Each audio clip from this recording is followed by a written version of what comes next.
are now entering Armbar Audio. Hello and welcome to Armbar Audio. I'm your host Tim Farley, and next to me is my trusted companion, John Kearns. What's up, everybody? But we're not alone. No, We never are when we do top 15, not 10, 15 this time. Top 15 matches of September 2020. yes, we are joined. Yes, sorry. That's all right. Hi, this is a perfect example of the show must go on. But hey, Yeah. everybody, what's going on? Armbar Audio, very good to be here. Top 15 matches of September. Was September a great month for wrestling or what, despite this bullshit pandemic going on? It was a great time to be a wrestling fan, so very, very excited. One of the reasons Dive right in. it was so good is because there were numerous amounts of Japanese tournaments going on. And the big one, the New Japan G1 Climax 30, we did not include on September's list, nor will we on October's list. We will be doing a separate video for the end of the G1 Climax where we talk about the best matches and our favorite moments and what we think is going to come out of it. So look forward to that. But starting us out at number 15. Starting us out at number 15 for the month of September, it was from Noah's N1 Victory Tournament. It was Go Shiozaki versus Masaki Mochizuki. Is that how you say it?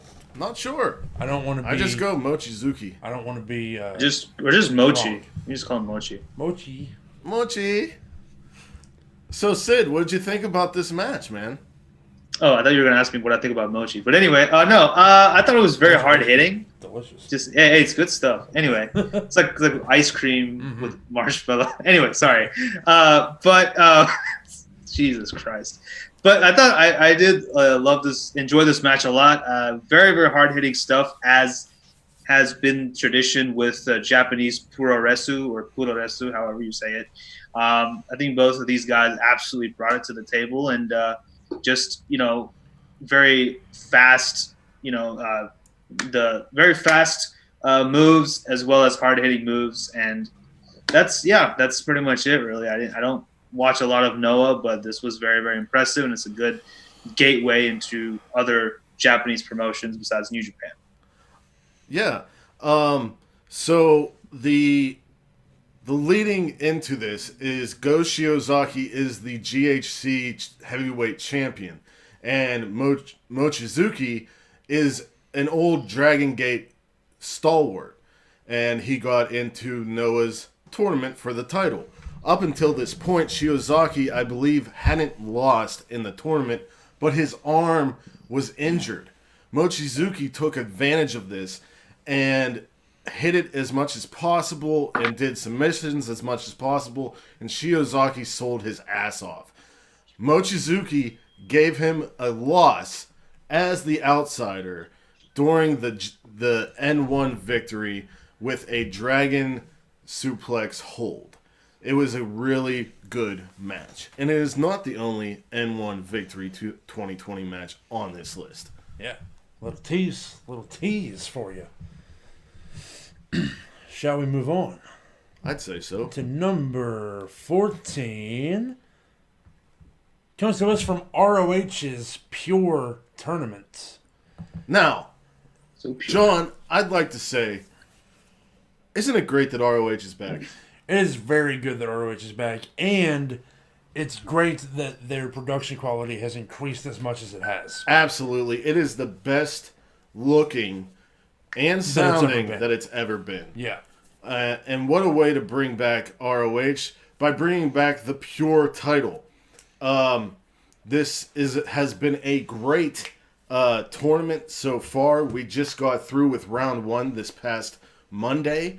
But from the first night back for Ring of Honor, which was on September 11th, I believe, if you want to look this up, it was Jonathan Gresham against Wheeler Yuta. And John, you really liked this match. I really did. I went into this match knowing absolutely nothing about Wheeler Yuta. Didn't even know what the guy looked like before I saw this match. I knew a little bit about Jonathan Gresham, but I've only ever seen him wrestle maybe 3 or 4 times. But I'll tell you what, man, this match was balls to the wall, and it was insane. Especially the thing that sticks out the most to me is the ending spot where Jonathan Gresham picked up the win via submission, but not with a hold at all. It was with an attack to Yuta's knee that he was just slamming his knee into the mat over and over again until Wheeler Yuta verbally submitted. It was fantastic. It's so rare to see a submission not from a submission hold that it made it stand out to me. Yeah. Sid? Yeah. So, okay, first of all, I actually can't see you guys. If you can just tilt the phone down. That's fine. Better? But yeah, I think this was I think the word that to describe this match was definitely like equal footing. I think both of these men absolutely gave each other a run for their money. It was like 10 minutes of pure crazy action. Obviously, a lot of high flying maneuvers, but a lot of good chain wrestling as well. So, and Jonathan Gresham definitely. I understand why he calls himself an octopus. That's there. But this actually was my first time actually seeing him wrestle. I know him because of his wife Jordan Grace, but I haven't really watched like a match of his. But this was very, very impressive, and I'm looking forward to seeing more of Gresham and more of Wheeler Yuta actually. So I'm happy with this. This was good stuff. Such good shit. Really good. All right, next match, number 13, right? Yes. Yeah. All right. Comes to us from NXT. It was a steel cage match that pitted the Nightmare Rhea Ripley against now Retribution member, but at the time, newest acquisition for the Robert Stone brand, Mercedes Martinez. Sid, why don't you start this one? Oh, okay. Okay. So I thought I've been wanting to see this match for a while, actually, Ripley and Martinez, ever since Martinez formally made her debut on NXT. And I think this was evenly matched. Obviously, Rhea Ripley is pure pro wrestling through and through, while Martinez has that MMA background, which she does definitely bring into this match. And obviously, it being in a cage, her being an MMA fighter, it just made perfect sense. But, ultimately, even the Robert Stone shenanigans, I mean, it was still fun. I think Chelsea Green leaving the Robert Stone brand was probably the best thing to happen to Robert Stone, because with the acquisition of Aaliyah and even Mercedes Martinez, first of all, it made Aaliyah a little bit more tolerable. Second of all, I actually am intrigued to see what he does, Robert Stone, that is, down the line. But with that being said, Rhea Ripley obviously came out victorious in this match, in case you didn't know. And now, unfortunately, Mercedes Martinez is stuck with T-Bone and T-Steak and whoever those guys are. T-Bone and T-Steak. Who cares, dude? The names suck, okay? T-Bar, the names suck. and Mace. Yeah. Anyway, but yeah, good match. Fantastic match, very brutal, and I loved it. So. Well, we know what Robert Stone did in this match, which was a hilarious sell at the top of the cage. That was great. Rhea Ripley and Mercedes brought it. They had a table, they had a kendo stick, probably chairs, I don't remember. But I do remember the way the match ended. I believe, John, was the Rhea's finisher off the top through a table. The Riptide. Yeah. Right? Yep. Yeah, that was awesome. I really liked this match. John, anything else to add? I am a person that loves cage matches, steel cage matches, Hell in a Cell, Elimination Chamber. If there's something around the ring, I'm into it. He loves it so much that he actually has a cage around his bed. Yeah, I do. But that's more to keep seriously? off the monsters. No, not seriously. What is wrong with him? He fucks up the jokes and everything. Seriously? I tell him go ahead and start the conversation, and he's like, "Oh, me? I mean, come on." Hey, he's all right. Get your shit together. I just feel that like I do. That I do. Yeah. You know, he's all right. But yeah, like I said, like I was going to say, if there's something around the ring, I'm into it. Unless, of course, that thing is a Punjabi prison. Oh my god. But yeah, as far as cage matches go, this had just about everything that you want out of it. There were top of the cage spots, getting thrown into the cage, using the door as a weapon. Whole 9 yards. Great match. Whole 9, baby. Moving on to number 12. We got AEW Dynamite. It was Jon Moxley defending his title against Eddie Kingston in what I will say is one of the greatest audibles AEW has called during this pandemic. Agreed. I loved how this match, I feel like Moxley and Kingston talked before the match, and Kingston was like, so the G1's going on right now. You just want to have a throwback strong style match? And Moxley was like, yeah, I went there last year and won the U.S. title, so I'm down. And that's what they gave us, and it was fucking awesome. Yeah. Sid? Okay. Yeah, I think this was... I think you pretty much said everything I had to say. However... Man, I'm just saying you pretty much have take the words out of my mouth. We're on the same wavelength here. That's all I'm trying to say. You know? But anyway, I think, Eddie Kingston... What? That's because we're all geniuses.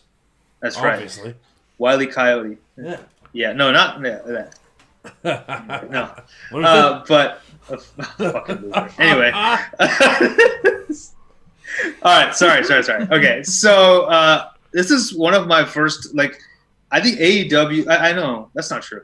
I have seen Eddie Kingston before on NWA Power. Mm-hmm. I actually don't think he really fit into that particular mold. I don't think so either. Not at all.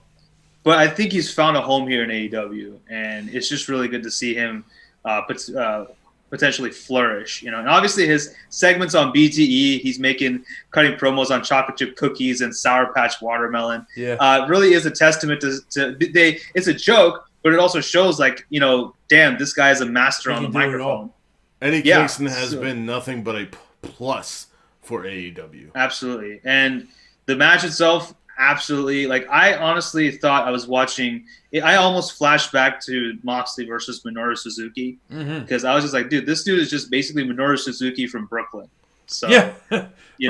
With a Brooklyn accent, Well, he wears the colors yellow and black for Kawada, who was one of the 4 pillars of heaven with Kobashi, Misawa, and I forget the other wrestler, but they started Noah. They broke away from All Japan, I believe, and started Noah. But he loves Kawada. He loves old school Japanese wrestling. So strong style, baby. Though they say there's strong style and there's another style called King's Road, and I don't know what the difference is. I'm a little. Yeah, I've never heard King's Road before. I don't. Yeah, this is for my first time hearing it. There's Enochiism, and then there's other stuff or something like that. I don't know. I know a lot about. I know some things about everything, but I don't know everything about everything. Yeah, I mean, we're all like that, really. When it comes to wrestling, it's there's so much of it. You try to learn all you can. And that's just something that I'd like to look more into. I think the fourth member, his name is Akira Tao. Taue, but I could be wrong. Okay. Anyway. That's pretty cool. The next match on our list. Oh, you're what number are we on now? About number 11? Number 11, right before the top 10. Number 11? Yeah, number 11. Number 11. Oh, good one. Number 11 comes to us.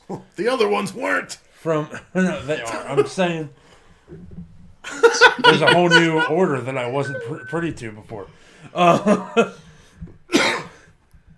Utami versus Shirai from the Stardom. From the Stardom 5-star Grand Prix. Was this the Blue Block final? It sure was. Yeah. And it was a hell of a match. Utami of Queen's Quest against Shirai of Donna Del Mondo. This match was for the block, and Utami had 10 points, and Shirai had 9.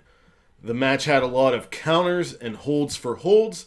Utami showcased her strength with moves like the Samoan drop and a deadlift German, while Shirai worked Utami's arm using many submissions. Utami hit her second finisher on Shirai, but when she went for the pin, the bell rang for time limit, so Shirai finished with 10 points and Utami finished with 11. In a sign of respect, they shook hands. Utami would go on to win the 5-star Grand Prix against Himeka and will face Mayu Iwatani for the World of Stardom title in the future. Now, what did you guys think of this match? As far as my Stardom viewing goes, this is one of the ones that I've enjoyed the most. Shirai and Utami are both world-class performers. And I think that's clear, made even more clear by the fact that this went to a time limit draw. I think as a group, now that Tokyo Cyber Squad has been forced to disband, I think my favorite group is Donna Del Mondo. Yeah. So, I'm all in. Sit.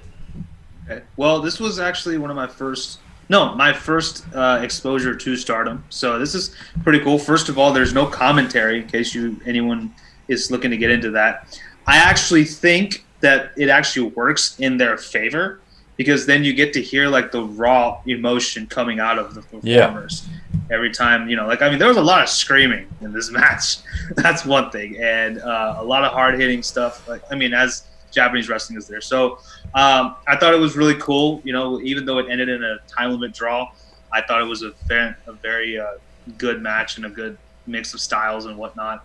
And by the way, is it just me, or is there a full capacity crowd in Stardom? Everyone's wearing masks. That's cool. I don't know, but I'm not sure, but every time I watch New Japan, Noah, and Stardom, they must have this pandemic shit down better than the U.S. does because they have I think everyone does. good amount of people in those crowds. Like Noah, at least 50% capacity was filled. I saw that. Right. And it seems like with each passing day of the G1, there's more and more fans in the buildings. So I don't know, man. It seems like things are getting better over there. Yeah. Now entering the top 10. We're starting it off with more ROH Pure action when Silas Young went up against, what's his first name? Fred Yahai. Fred Yahai made a big splash in Evolve a while ago. Since then, he has wrestled for various independent promotions and found himself against Silas Young in the ROH Pure title tournament in round 1. Most ROH watchers probably had Silas Young winning, but not this guy. I love Fred Yahai, and I am totally behind him to win his side of the bracket.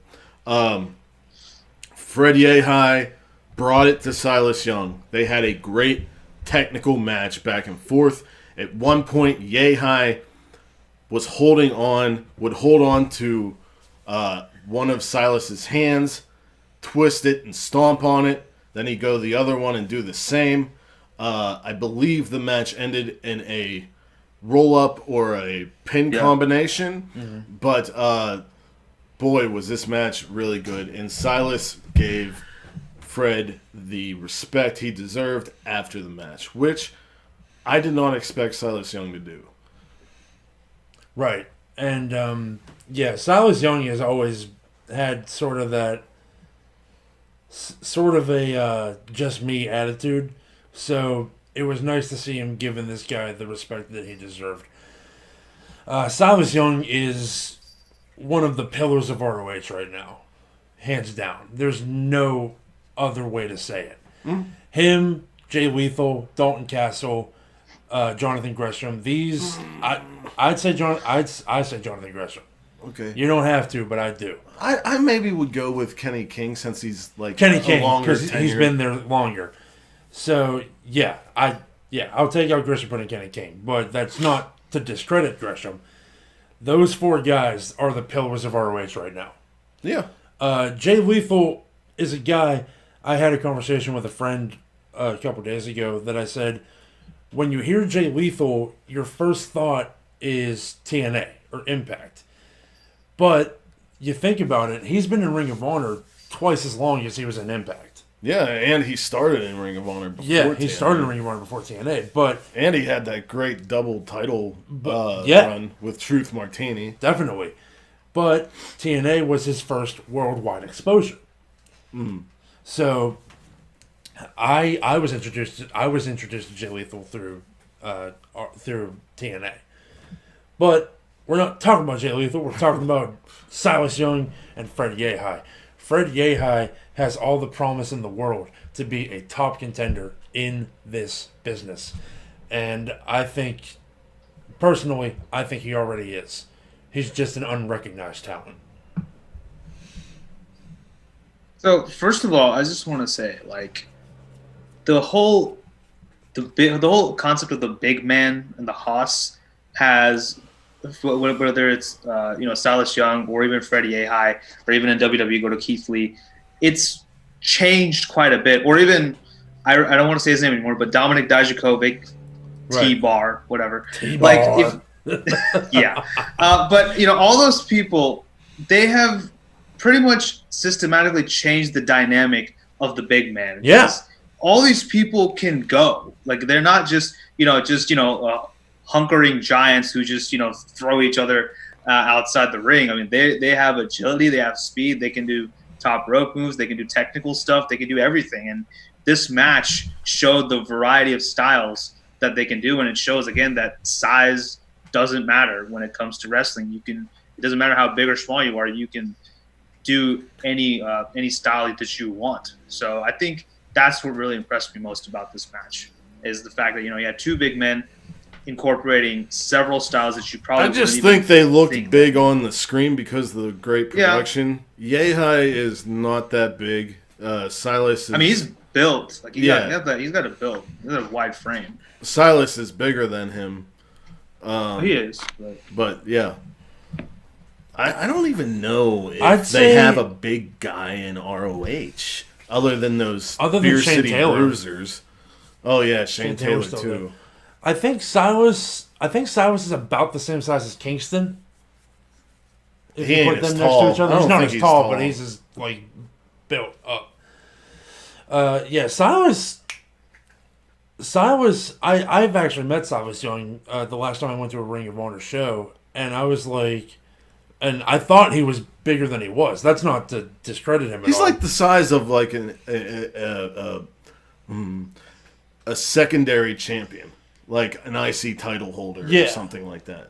Yeah, but I mean, he's like a main event talent though. But like, yeah. I do agree about what you said about Jay Lethal being a pillar, because I actually was introduced to Jay Lethal through Ring of Honor myself. Yeah. But yeah, and then of course I saw his amazing segment with Ric Flair on TNA. What happened? There's like an ice cream truck or something outside, but like there's weird, nice. creepy clown music coming from somewhere. Oh Jesus! Yeah, don't. Outside don't sucks. All right, going into number 9. If you can hear us hell? over this creepy What the ass fuck is fucking happening? ice cream. Oh my God! I mean, this Dude, is an alleyway. I don't even know how it's here. Yeah, exactly. Dude, Or is the why Fiend there's driving no that shit? There's no children. Yeah. Well, that's why. Is the Fiend? I'm just Taking wondering a if smoke break. Yeah. The guy's taking a fucking smoke break outside or something. I'm just wondering if Bray Wyatt's driving that ice cream truck. Maybe. Let him in, man. Let him in. No. We're going back to Noah, back to the N1. We told you it was coming. You got Kino versus... Just say his last What's name. his first name? Nakajima. Because everybody calls him either Naka or Nakajima. So, I'll just say his last name. So the story behind this match, earlier in the summer, they were doing this kind of little tiny tournament where Nakajima was the national champion, Go Shiozaki was the heavyweight champion.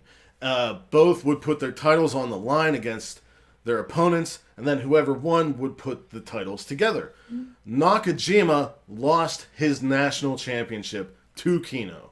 Kino would go on to face Shiozaki, who beat Marufuji, and they went to a time limit draw.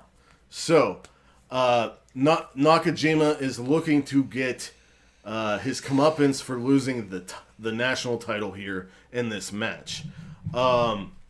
This match, there was a lot of each wrestler trying to go for the same strike or same hold, and one or the other succeeding.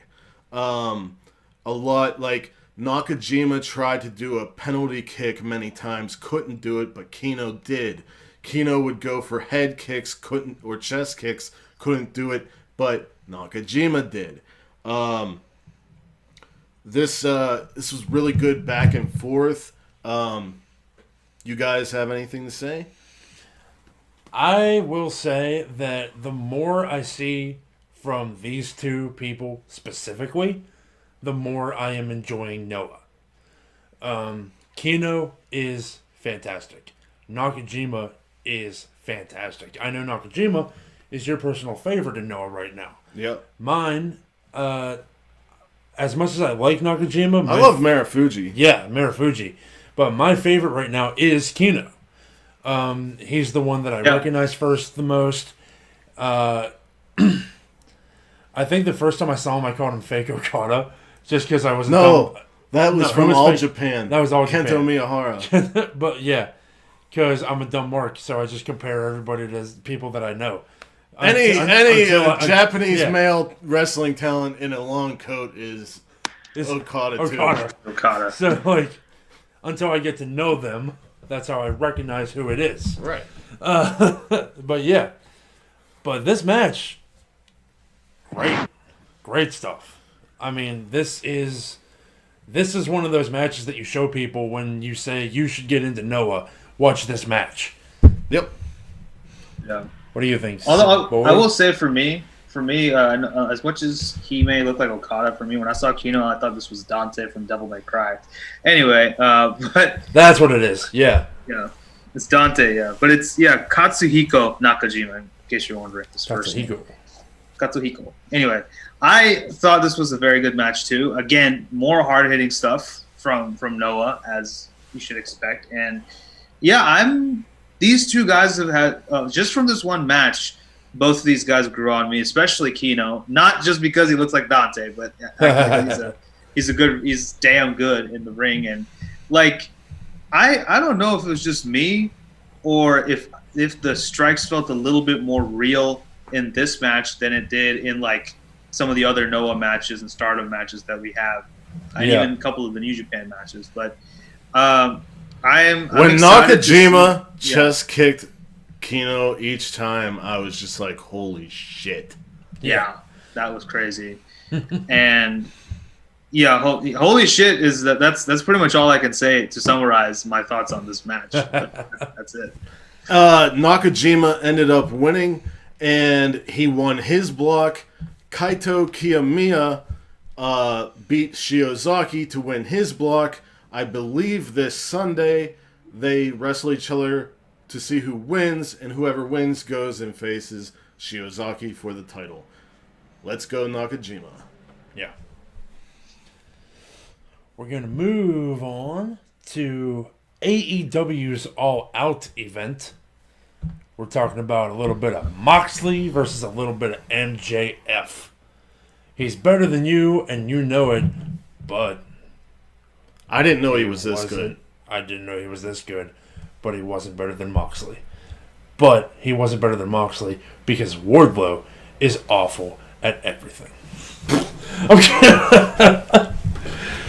I was very impressed with the way MJF wrestled in this match.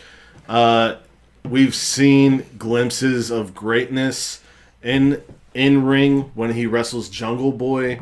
The rest of his matches in AEW have been pretty much squashes with nothing to really look at.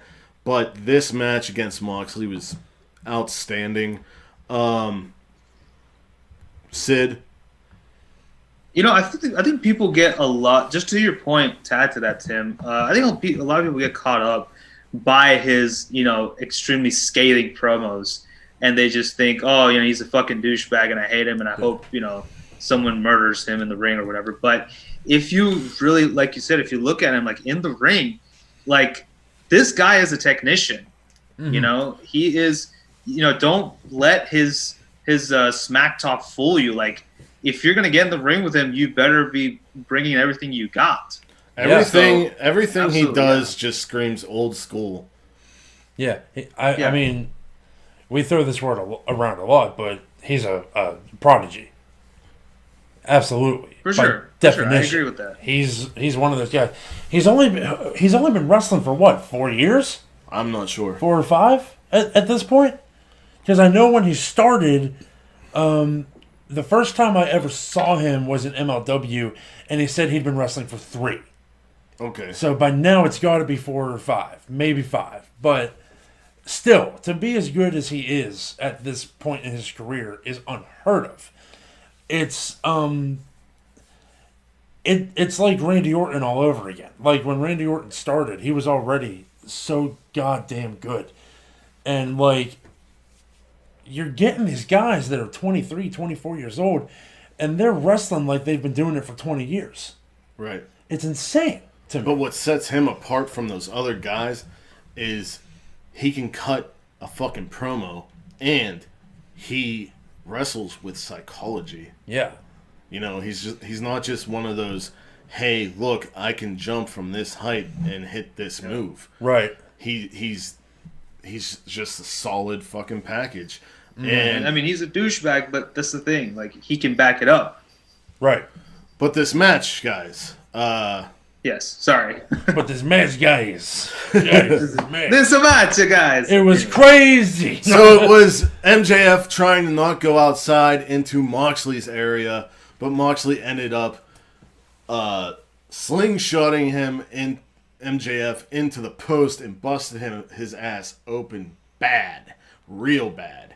It was like he was bleeding like Rick Flair. Real bad. It was crazy. MJF tried to cheat a few times, but what happened was Wardlow got on the apron, distracting the ref, and Moxley, who was getting, MJF had a waistlock on him. He hit I think Moxley hit a low blow and then a paradigm shift, which he wasn't allowed to do, but the ref didn't see it, so it didn't count, and Moxley ended up winning. But this match was great, and it really showcased MJF.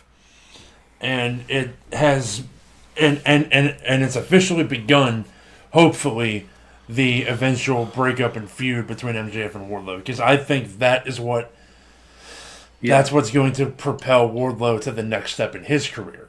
Yep. And it's going to happen through MJF. Mm-hmm. That would be cool. Although I still wish he used the God Style Pile Driver to beat MJF, but that's just that's something that I would have liked to have seen.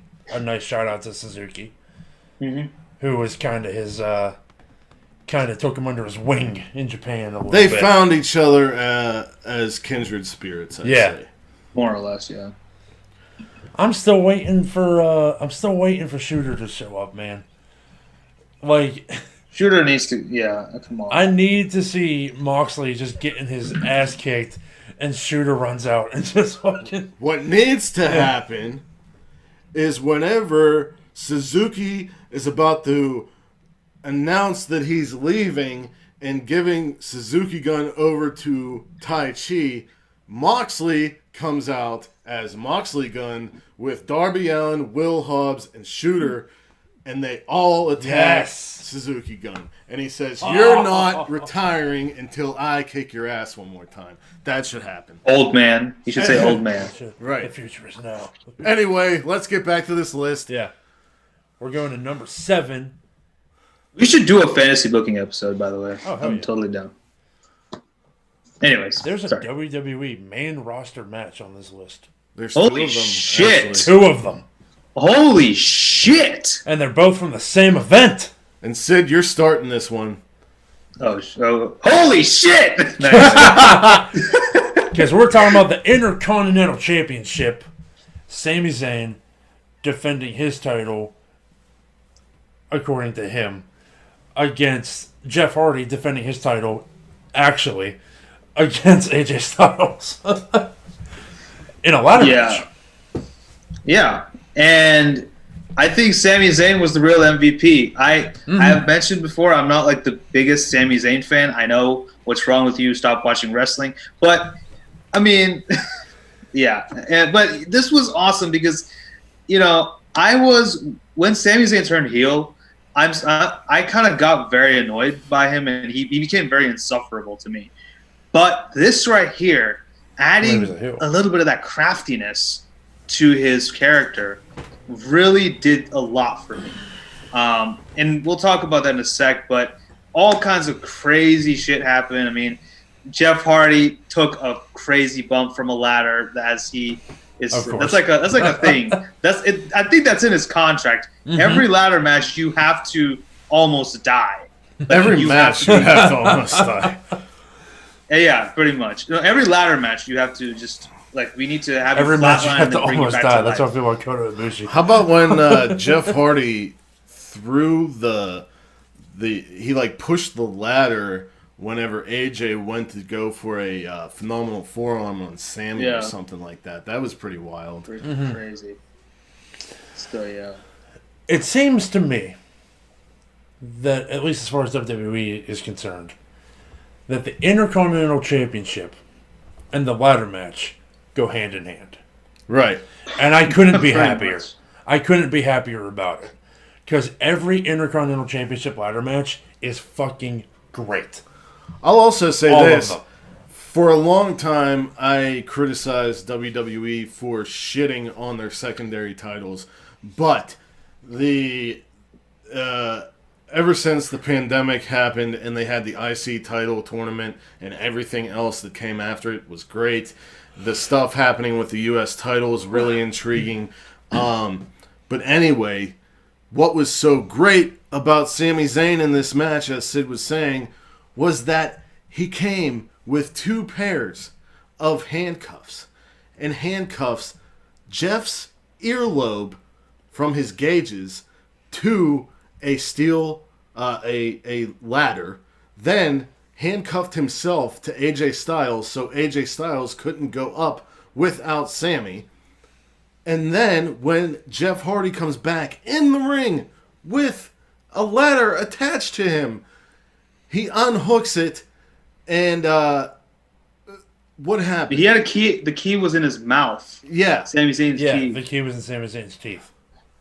And Hardy hit Styles, right? Mm-hmm. And then With the ladder. and then Sami, right before that, Sami unhooked the handcuffs and won his title, which was awesome. Great. Yeah. It was great.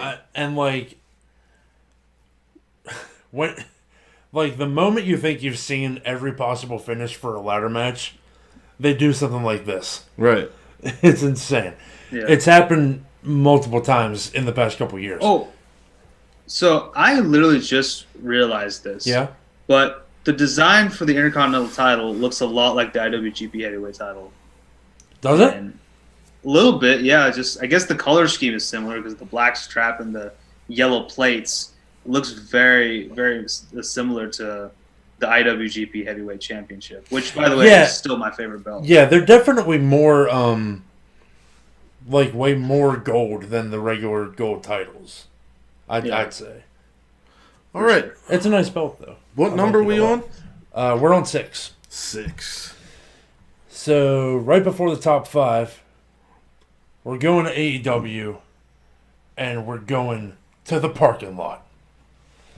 Best friends, Proud and Powerful, Santana and Ortiz come out with crazy, spooky ghost face paint. Best friends show up, ready to throw down. They're throwing each other into cars, throwing each other into windshields. You had guardrails, ladders, doors, so much stuff. And Orange Cassidy popping out of a trunk. So the end came via, I think it wasn't an Awful Waffle. No, Trent did it. It was like, what is that called? When Strong Zero? Is that what it's I called? think. But yeah, the Strong Zero, when he grabs him by the legs and goes down on his knees so that his weight comes down on their chest. Yeah, it's like a backwards tombstone. Yeah, it's a backwards, and he did that through a sheet of particle board that was in the bed of a pickup truck. Right. That was nuts. So, best friends pick up the win with the help of Orange Cassidy, and they leave in style in Sue's brand new minivan, and then Sue flipped off Santana and Ortiz as they drove away. One of the best things AEW has done so far. The best parking lot, whatever type of match you want to call it, ever that has ever happened. It was way fucking better than Adam Cole and Velveteen Dream. I'll say that. Sorry, I was trying to hold the Orange Cassidy pose until I got. Oh, I didn't see. I didn't even notice. Just go back and watch the video again. I will. We'll see. Anyway, yeah. Until this, my favorite parking lot brawl, in case you're wondering, which you weren't, was Eddie Guerrero and JBL. Okay. Oh man, this was a Next match? No, Sid hasn't talked to. I know. Jesus.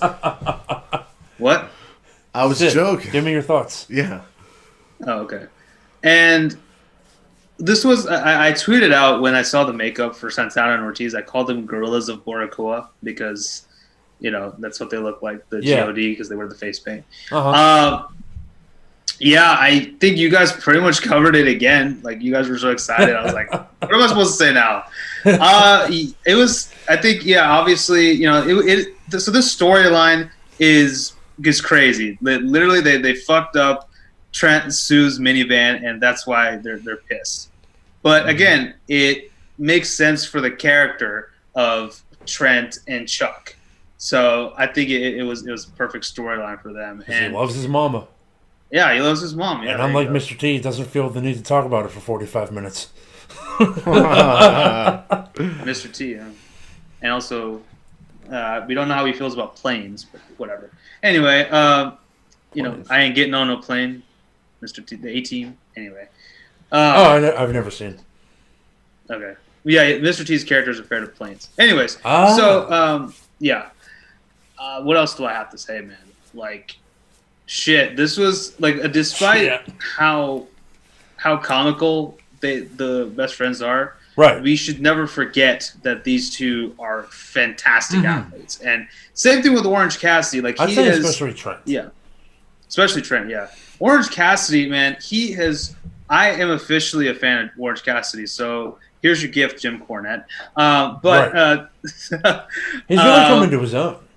He is. Like, I'm not gonna lie. In the beginning, I was like, "What the hell is this?" But I was like, "Huh, this is cool. I like it." Kind of like, because it reminds me of like, Dragon Ball Z, where it's like, "Oh, I'm not using my full power" and stuff like that. Right. It's kind of like, it kind of reminds me of Tetsuya Naito a little bit, where like, oh yeah, like Tetsuya Naito holds both titles. But he drags them to the ring. Like, he doesn't give a shit. Right. And I feel like... now you're making me want to see that match. And I feel like if... You're making me want that match so bad. I feel like if Cassidy ever wins a title, that's what he's going to do. Right. Yeah. Like, he's like Tranquillo Plus. Right. Plus Ultra. That's the premium. That's the premium membership right there. Anyway. Plus Ultra, baby. Damn, nice. Well, yeah. What else do I have to say? Yeah, well, freaking great, man. Like, just AEW has been impressing me a lot with their tag team division. And Yeah. like the Bucks said, they said they were going to put an emphasis on tag teams. There you go. Look at this. This is a perfect example. So, yeah, kudos. And I found out after the fact that the face paint was actually an homage to the Dead Presidents. Oh, the movie. Mm-hmm. Yeah, that makes sense. We're moving on. Boys, we're in the top 5. All right. It's about to get fucking serious. It's about to... Well, I hope not, because I've been having fun. NXT coming at you with Finn Balor and Adam Cole. I almost said Michael Cole. I definitely almost said Michael Cole. Oh, Finn Balor, ass is getting punched. Oh my! Finn Balor, Adam Cole, NXT title, Super Tuesday, dose. What a damn match, guys. Mm-hmm. Finn Balor, the Prince, and Adam Cole. The Prince. And Adam Cole, who I believe was the longest reigning champion, right? Longest reigning NXT champion. Finn Balor beats him. Is this where Finn won? Yeah. So, Finn has now held both NXT titles, which is what I wanted to see happen. So I'm happy about it. And Finn Balor just had an amazing match against Kyle O'Reilly at TakeOver this past weekend. So, like, Finn Balor's on a roll, baby. Yeah. And Adam There's Cole. a reason why I'm a mark of his. So. Adam Cole. Who knows? So, Sid, since you're the resident NXT mark, why don't you give us a little rundown of this match? Oh my God, it's been a while, but no, I'll just talk about what I thought about the match, if that's okay. But first of all, I've been wanting to see this match for a while, and I mean, they teased it a little bit when Finn Balor returned, but then after he came, and then they gave us this match, I was like, thank you, NXT, thank you so much, right, for holding it out on us for a little bit. But I was just too impressed and like very excited about the outcome. Glad that Balor's champion. As I've mentioned, I'm a bit of a Finn Balor mark, and so I'm just really happy to see him hold the title. Adam Cole. Wasn't there like an Avalanche 1916? Yeah.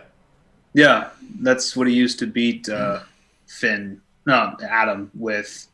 And I was kind of glad that. And remind me, there was no era interference, correct? No, not at all. Good. Yeah, I'm glad that they didn't do that and they let it. Just like even with O'Reilly and Finn, there was no interference for the Undisputed Era. Mm-hmm. So much respect to NXT for doing that.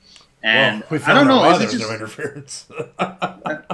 what? We found out after that match why there was no interference. Ridge Holland carried out the lifeless carcass of Adam Cole.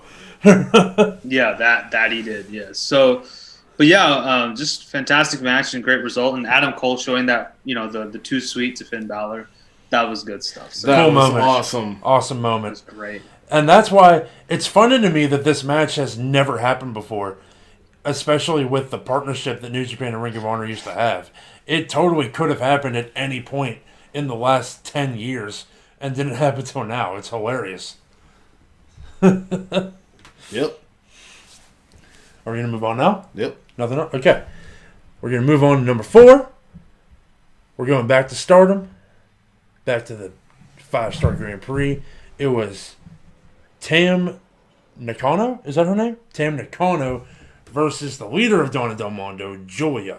My personal favorite person in Stardom. Yep. So, Tim, you lead us off. Tam came out strong, almost winning in the first seconds with a kick to the back of Julia's head. Tam locked a dragon sleeper from the top and then followed with a flying knee drop to the back of Julia's head. They traded slaps on the top rope until Julia hit a superplex.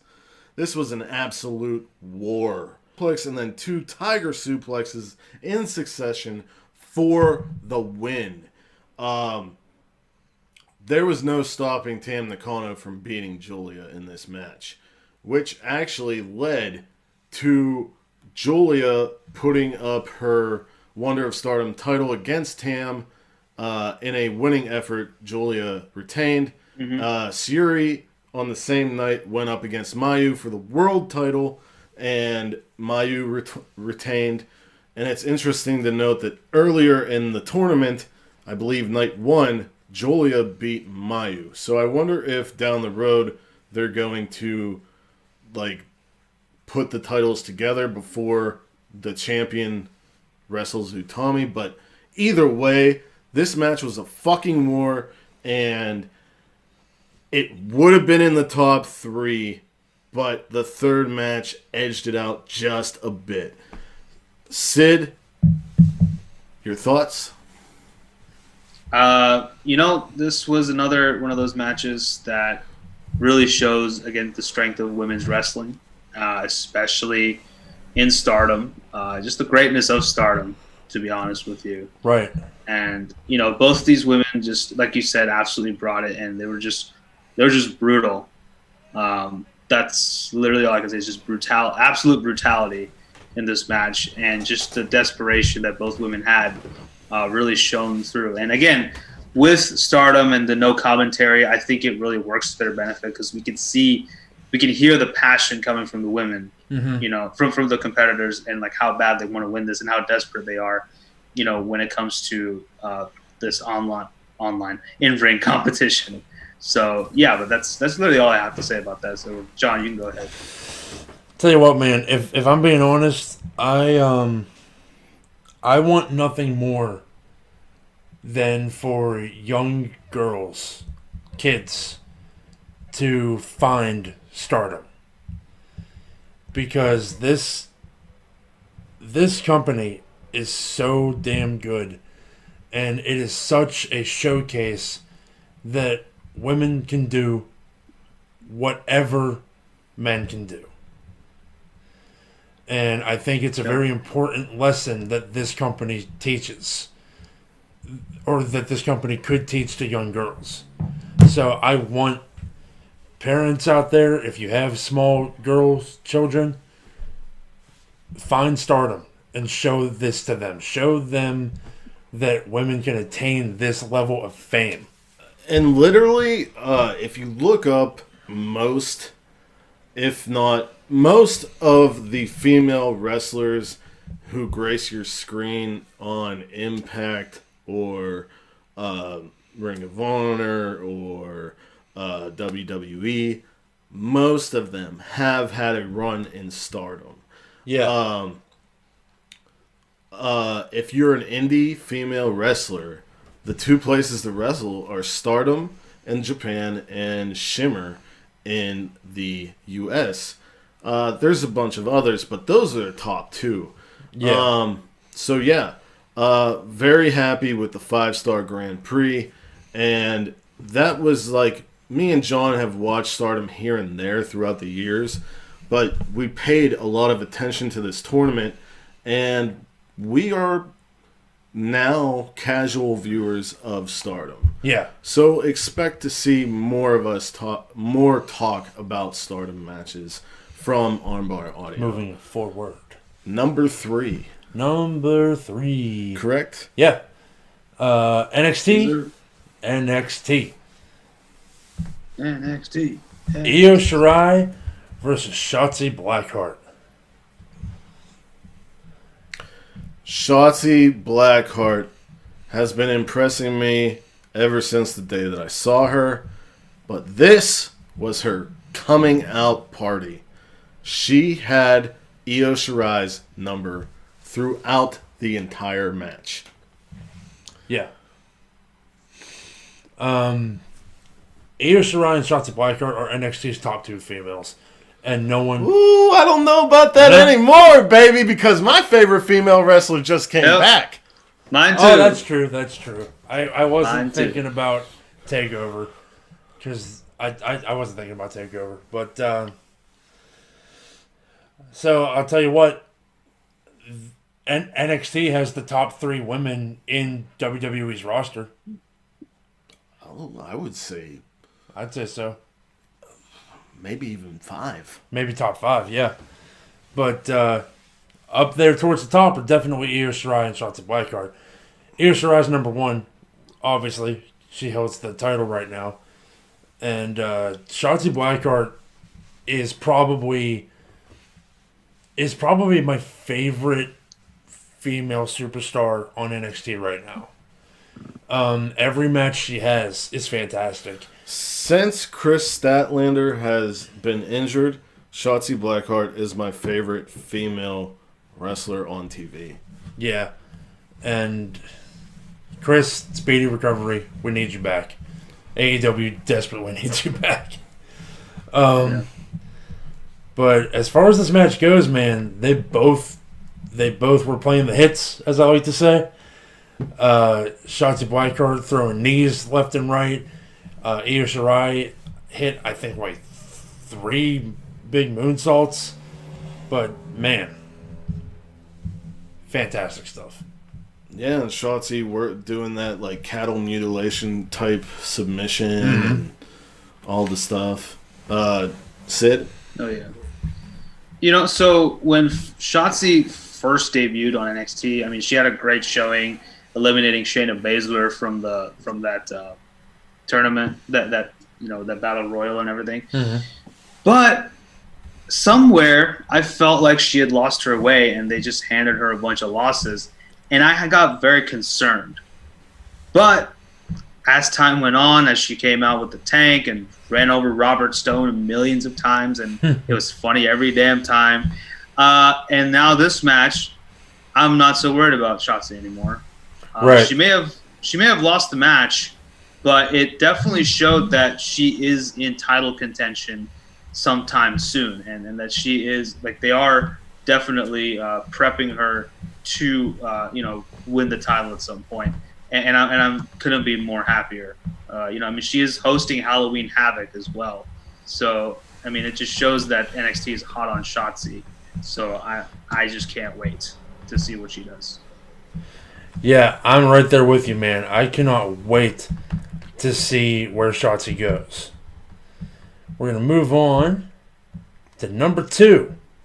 Going back to Night of Champions, we're going to talk about possibly the greatest bit of storytelling that WWE has put out definitely in this year. And I don't...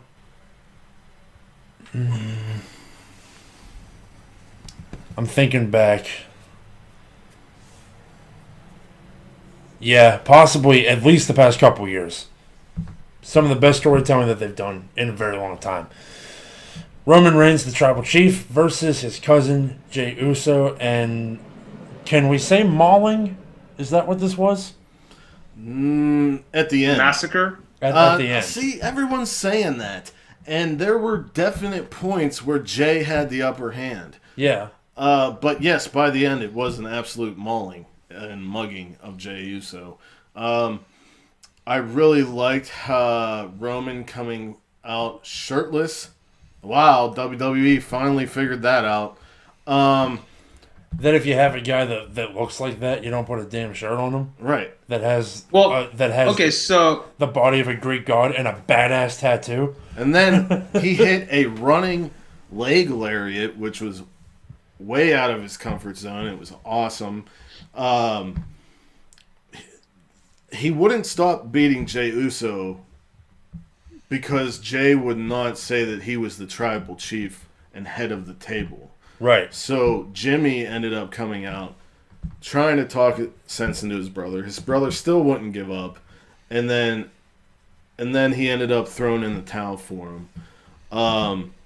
Roman's heel turn is amazing so far.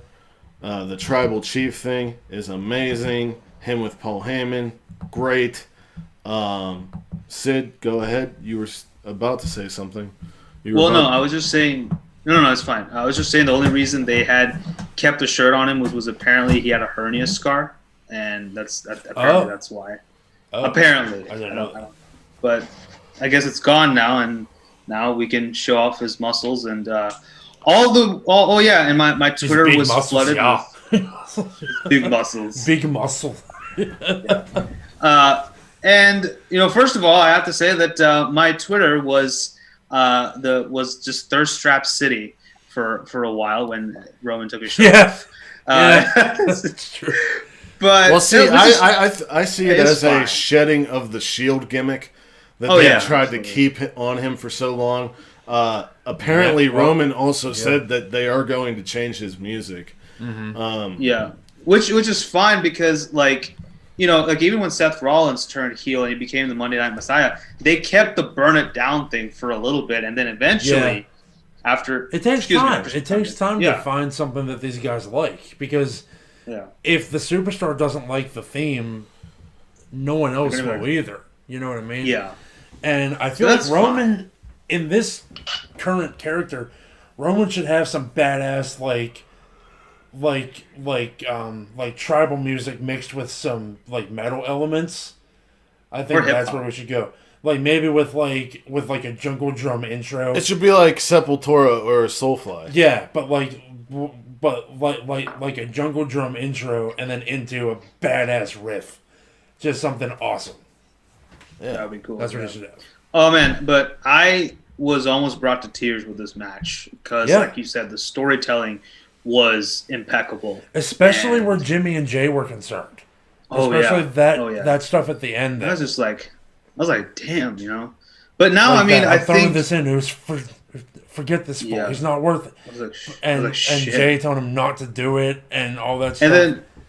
and then Jimmy came in. He's like, all right, you're the tribal chief, okay? Chill. I was like, dude, like, yeah, and that whole Fuck, thing about you like know? we're family and all that. It was awesome. Yeah. And Paul I Heyman, was Paul expecting Dom Heyman- Schroeder to come out and do that. yeah, Paul Heyman being scared of Roman Reigns is so clearly what they need to keep doing. It's Yeah. so good. Yeah. Because you have this guy, like when he was with Brock, he was always Yeah. really cocky because he knew that Brock could protect him. But it seems like with Roman, he's scared that he could pop off at any second and go after him even. Yeah, like with Brock, it was more of a partnership, Yeah. whereas Roman has hired him to do something. Yeah. He is his employee. I love it a lot. So, yeah, it was fucking awesome. My God. yeah. Yeah. Number one Like I for said, September. best storytelling WWE's done. Number one, AEW All Out. We saw the tag team titles defended by Kenny Omega and Hangman Page against FTR, now with Tully Blanchard in their corner. Leading up to this match, fantastic storytelling. There's still storytelling from this match happening as we speak. This was, if there was a big crowd like Revolution had, this match would have had the same reaction as the Young Bucks against Omega and Page. Yeah. Oh, yeah. The top guys, FTR, are without a doubt the top best, guys. the best professional wrestling tag team. The way that they play off of each other, the way that they know what the other is going to do, it is absolute art to watch. I mean, you get the feeling that these guys have been friends since birth. And I don't know if they have or not, but you look at these guys and you look at like the Dudleys, you look at the Hardys, you look at Edge and Christian, and you can put FTR in that same conversation. They are better. For sure. They are better than actual teams that are brothers right now. Yeah. That is not to say that Kenny Omega and Adam Page did not do well. Adam Page showed out. He did not have a problem in this match. Kenny kind of cost the match. And then, at the end, shit on Hangman like everything was his fault. And told the Bucks, Not the let's first get time out of it's happened." here. It's an ultimatum. We're going back to the way things used to be. And since that happened, Omega's kind of been chilled out, but the Young Bucks, Bucks have have been not. weird. Yeah. But this match saw the end of the partnership between Paige and Omega. But that story is definitely not done. And established FTR as the best tag team in the world, as AEW has the best tag team division in the world. Yeah. Oh yeah. Sid, go ahead before I finish it off. Okay. So I will say John this. Finishes it off. Stop it. Well, okay. So I think again, exactly what I wanted to say. My goodness, the story. Like I wanted to say, like the little nuances. Like during the match, Omega and Paige were trying to like just hold on to something that was almost non-existent, you know, and like even Omega, I think even tried to like, cause you know, Paige was wearing like he wasn't wearing his trunks, he was wearing like chaps, basically, which had like little. Oh, that's what they are, right? Yeah. Chaps. Or Yeah. And like they had like little tassels on it, and I call them Omega, I pants. think. Yeah, and Omega was like holding on to some of them, and kind of I saw somewhere that it was like kind of symbolic of them holding on, trying to salvage what was left. You know, that they're basically walking on eggshells, but they're still trying to salvage what was there, and that was crazy. And even this week when Adam Page was on commentary, they said that Omega was going to be in that 8-man tournament or whatever, or gauntlet or match at Full Gear. Tournament leading up to Full Gear, the two winners, the two finalists fight each other at Full Gear. Yeah. Oh, okay. I thought it was going to be like a match. No, it's not like a gauntlet. No. Okay. Okay, because if that's the case, I don't want to see Kenny Omega until like he has his match. I don't want him on TV. I don't want him anywhere. I just want, because then, you know, I would love to see, you know, perhaps will we see the cleaner come back? Because if we're talking about this, you know, like, I got the shirt on, but when that's why I'm wearing the shirt. Right. When it was announced that Kenny was in that tournament, Hangman left commentary. Yeah. Without a word. He just said, I gotta go, and walked out. And then on Being the Elite this week, we got an absolutely stellar promo from Hangman Page, where he was talking to Brandon Cutler about how, like, it's over. It's over. This is over. I'm the only one who realizes it's over. I've been saying it's over for months. And he's talking to Brandon and said, you just wait till they do it to you too, because you get to film BTE for them, you get to do the editing for them, which I know a thing about. And right when you start to get a little more popular than them, they're going to change, and you're going to see it. It happened to me. It's going to happen to you. So you're either coming with me or you're staying here. Yep. Very good stuff. So, like we said, if you're looking at entire package with in-ring, what am I even trying to say? With like the in-ring exhibition of it, athleticism, the storytelling, the technicians, the commentary, even as a full package deal, there is no question that the number one match of September was FTR versus Omega and Hangman. And on that note, fuck you, Jim Cornette. Yep. Is that going to be your outro from now on? No, because he shit on this match. Anyway. Are you serious? Yes. He shits on everything involving Kenny Omega. Anyway, so by now you know where to find Sid. Wherever you are in the world, whether it's morning, noon, or night, you have a great one. It's okay. And peace and love to all of you. Bang! Bang. Sid, say something funny before